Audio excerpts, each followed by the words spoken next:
자, 지금까지 논리 게이트, 그다음에 컴퓨터 내부에서 어떻게 수가 표현되는지 등에 대해서 살펴봤는데, 이제 그거와는 조금 별다른 얘기로 우리가 지금까지 사용해왔던 반도체 프로세서, 마이크로 프로세서의 성능에 대해서 한번 얘기해 보려고 합니다.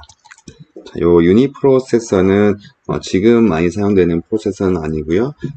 과거에 한 10년 전에 단일 CPU, 단일 코어짜리 싱글 코어 CPU의 성능에 관한 얘기예요. 지금은 여러분들도 아시다시피 멀티코어, 매니코어가 많이 사용되고 있고, 여러분들 집에서 사용하고 있는 CPU도 듀얼코어, 쿼드코어, 옥타코어, 이렇게 다수 개의 코어가 하나의 칩에 내장된 매니코어 시스템인 거죠. 하지만 과거에는 단일 코어 CPU에 클락 프리퀀시를, 클락 주파수를 올려가지고 성능을 얻는 그런 전략을 주로 사용했고요. 그럼에도 불구하고 유니코어 프로세서의 성능이 굉장히 많이 올라갔죠. 퍼포먼스는 성능이죠. 1978년의 성능을 1이라고 한다면 2005년 정도, 2005년 6년의 성능이 10,000배에 육박하는 그런 엄청난 성능 향상이 과거 한 30년 동안 이루어져 왔습니다. 이런 성능의 향상은 주로 클락 주파수, 클락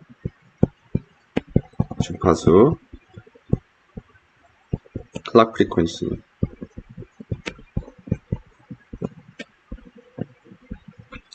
클락 프리퀀시의 어떤 증가를 통해서 올라왔어요. 클락 프리퀀시. 여러분들 클락 프리퀀시를 들어본 적이 있는지는 모르겠습니다. 여러분들이 마이크로 프로세서 CPU를 사실 때, 구매할 때, 이 클락 프리퀀시가 뭐 4기가다, 2기가다, 3기가다, 이런 얘기들을 많이 얘기하거든요.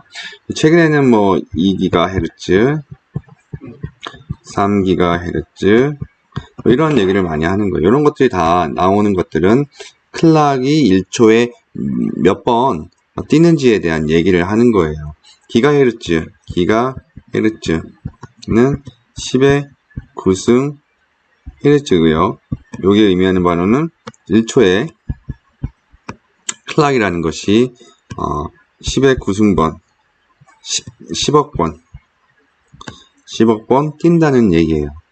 한 번 클락이 뛸 때마다 조그만 명령어 하나가 수행된다고 가정하면 1초에 10억 개의 연산이 이루어진다고 생각할 수가 있겠죠. 굉장히 많은 연산이 수행될 수 있음을 여러분들이 알 수가 있을 겁니다.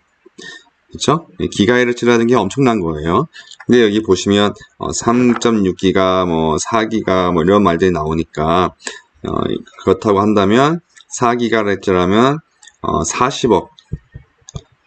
40억 개의 오퍼레이션이 1초에 수행된다라고도 생각을 할 수가 있을 거예요. 보시면 알겠지만 78년부터 컴퓨터 기술이 계속 좋아지면서 성능 향상이 한 86년도까지는 매년 25% 이상 성능이 향상됐고 86년부터 2002년까지는 1년에 뭐 52%씩 아주 가파르게 성능이 향상된다는 걸 여러분들이 보실 수가 있을 거예요. 근데 어느 순간부터 이렇게 성능이 이렇게 제한을 받게 되는 상황이 오는데 이런 상황이 발생한 이유는 이제 클락 프리퀀시를, 클락 주파수를 계속 올리다 보니까 너무 많이 이제 전력을 소모하게 되는 문제가 발생하는 거죠. 그래서 전력을 많이 소모하면 이제 여러분들도 아시다시피 쿨링이라든가 이런 시스템 구성에 있어서의 비용이 많이 들어가기 때문에 함부로 우리가 4기가 이상, 5기가, 6기가, 10기가 이렇게 올리기가 쉽지가 않아요. 따라서 클락 프리퀀시를 올리지가 못하는 그런 상황에 들어왔고, 이로 인해서 성능이 더 이상 크게 증가하지 않는 그런 시대로 넘어오게 된 거죠.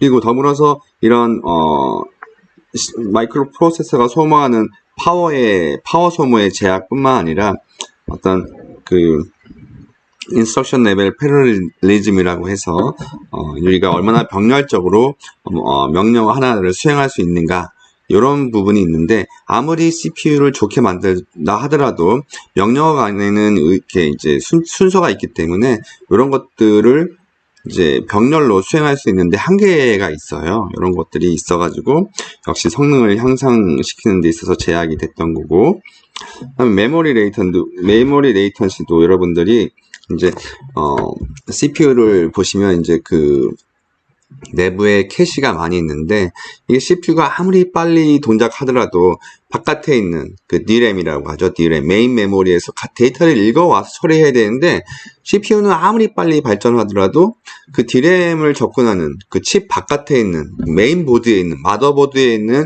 DRAM을 접근하는 게 굉장히 한계가 있는 거거든요. 그래서 이런 것들로 인해서 성능이 그 CPU의 성능을 향상시키는데 어떤 제약을 가져오게 된 거고, 더 이상 이런 클락 프리쿼시를 올려서 성능을 올리는 그런 부분에 대한 연구는 거의 이제 더 이상 이루어지고 있지 않다라고 얘기할 수 있고, 그러면 이게 벌써 이제 2006년도의 얘기인데, 그러면 이 2006년도 이후에는 어떤 방식으로 성능이 이루어졌느냐, 이런 것들 당연히 여러분들 궁금하겠죠.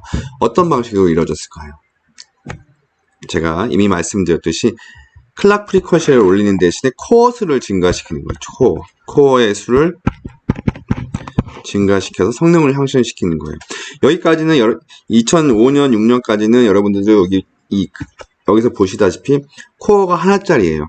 코어 하나짜리를 클락 프리쿼시를 막 올려가지고 성능을 끌어올렸는데, 제가 말씀드렸듯이 클락 프리쿼시가 올라가면서 파워가 많이 소모되니까 너무 뜨거워, 칩이 터질 것 같아, 이런 게 제약이 많이 발생하는 거거든요. 따라서 더 이상 클락 프리쿼시를 올리지는 못하고, 이제 클락 프리쿼시는 좀 적절히 낮추고, 그 대신에 코어의 수를, 그러니까 하나의 코어였던 거를 2개 또는 4개, 8개 이렇게 올려가지고 성능을 끌어올리는 거죠. 그래서 이제 최근에는 매니코어의 시대다라고 얘기를 할 수가 있을 것 같습니다. 자, 파워 소모에 대해서 한번 얘기해 보도록 하겠습니다. 전력 소모. 전력 소모라는 것은 단위 시간당 에너지 소모량을 의미하는 거예요.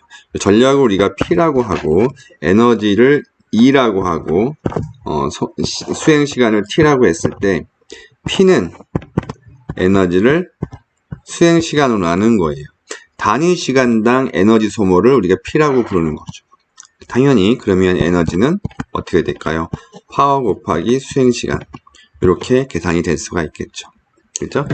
그리고 약간 좀 여러분들이 이쪽은 이제 반도체나 물리적인 것에 대한 이해가 좀 많이 없다면 좀 이해하기가 어려운 부분이 있겠지만, 한번 들어보시면 좋을 것 같아요. 그리고 이 파워도 우리가 2가지로 분류를 해요. 1, 2 이렇게. 그래서 첫 번째 다이나믹 파워, 동적 전력 소모가 있고, 두 번째 스태틱, 정적 전력 소모라는 게 있는데요.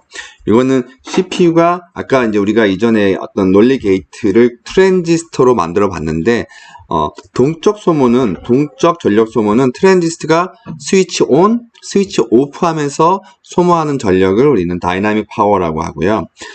트랜지스터가 동작하지도 않았는데 그냥 아무것도 안 해도 그냥 소모되는 전력이 있어요. 이거를 우리가 스태틱 파워 컨섬션이라고 부르죠.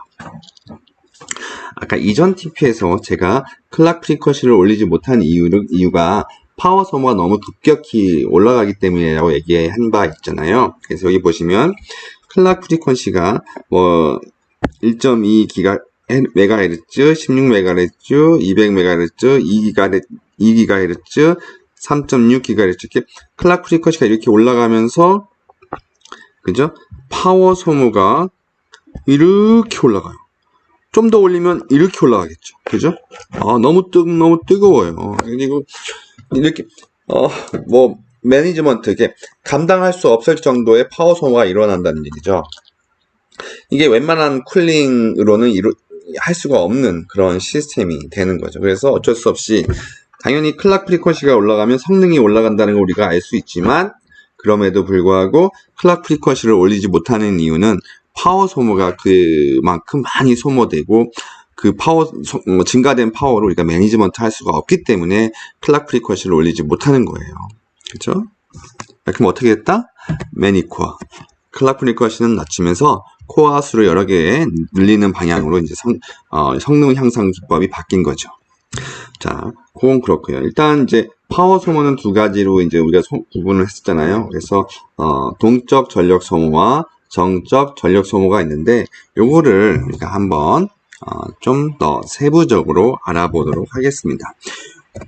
자, 동적 전력 소모, Dynamic Power Consumption, 트랜지스터가 on, off 하면서 소모되는 그런 전력 소모를 우리가 동적 전력 소모라고 부른다라고 얘기를 했어요. 그래서 트랜지스터 on, off 하면서 트랜지스터에 기생하는 어떤 캐패시턴스라는 게 있습니다. 그래서 우리가 이제 전하를 이렇게 모아놓는 그런 그릇이라고 생각을 하면 되는데, 아까 낫게이트 이렇게 봤었잖아요. 이렇게, 그죠? 이렇게 여기 동글뱅이 이렇게 있었죠. 여기 낫게이트였죠. VDD 그라운드 나가 있어요. 그죠? 여기 요런 부분에 우리가 값을 유지하기 위해서 VDD가 1이면 요렇게 에너지가 이렇게 여기로 들어와서 이제 1값이 나가야 되는데, 이 1값을 나가면서 요 부분에 어떤 저장소가 있어요. 저장소 C라는 캐패시턴스라는 저장소가 있고, 여기에 에너지가 이렇게 차게 되는 거예요. 차요. 그죠? 이렇게 연결되면 VDD가 출력에 연결되면 이 캐패시티의 저장소에 에너지가 저장돼서 1값이 유지되는 거예요. 1값이 유지되는 거예요. 그죠?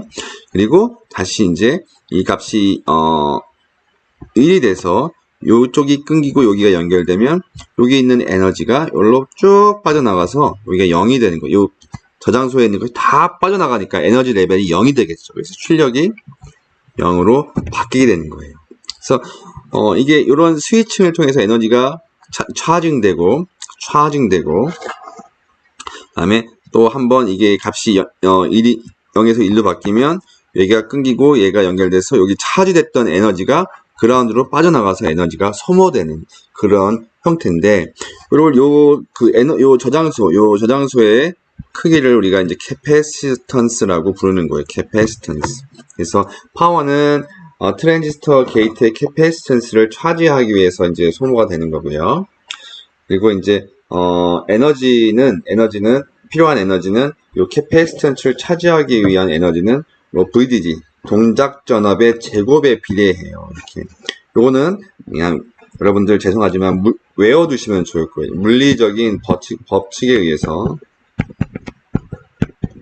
그래서 이렇게 계산이 된다라고 이해를 하시면 좋을 것 같아요. 그리고 당연히 이 트랜지스터가 스위치하는 주파수, 프리퀀시가 주기죠. 주파수 얼마나 자주 동작하느냐에 따라서 비례하겠죠. 그죠?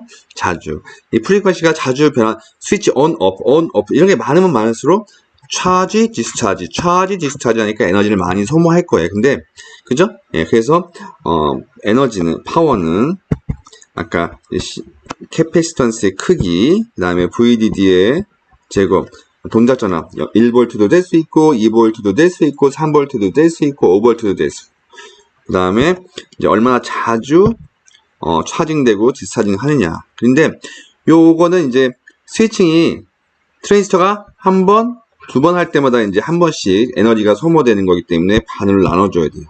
이렇게. 그래서 우리는 트랜지스터 모델에서 소모되는 동적 파워는 이와 같이 계산이 된다. 2분의 1 그리고 트랜지스터에 기생하는 캐패시턴스의 크기, 그 다음에 동작 전압의 제곱, 그 다음에 얼마나 자주 스위칭 on, off 하느냐, 이거에 의해서 동적 파워가 계산이 된다라고 얘기를 할 수가 있을 것 같아요.